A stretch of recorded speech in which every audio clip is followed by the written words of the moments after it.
กราบทักทายสบายดีบัดสุผู้สู่คนบ่ว่าจะเป็นทางไกลลาวไทยและกับต่างประเทศมาพบกับบ่าวรถอีกคือเก่าตอนนี้บ่าวรถก็อยู่ที่ถนนทางเลขเก่าเนาะทุกคนเนาะหรือว่าทางแบงบ้านแกงนั่นเองเนาะบ่าวรถก็จะพาทุกคนไปเบิ่งไปชมถนนหนทางทางเข้าไปบ้านหน้าจันไตนะทุกคนเนาะหรือว่าทางเข้าไปบ้านพ่อเฒ่าแม่เฒ่าของบ่าวรถเองเนาะทุกคนเนาะไปเบิ่งไปชมบรรยากาศพร้อมๆกันเลยเข้ามาแล้วก็อย่าลืมทุกคนฝากกดไลค์กดแชร์กดติดตามเพื่อเป็นกำลังใจให้บ่าวรถนี่เด้อทุกคนเนาะเพื่อบ่เป็นการเสียเวลาไปเบิ่งไปชมพร้อมๆกันเลย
หลังจากที่เฮาเดินทางมา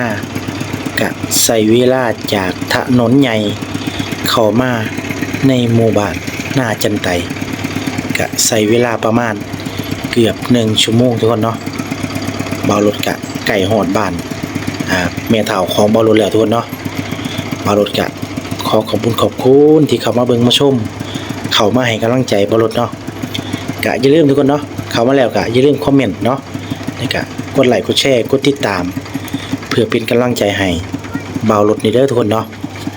บ่าวรถกะจะขอจบคลิปลงเพียงซ้ำนี้พอกันใหม่คลิปต่อไปทุกค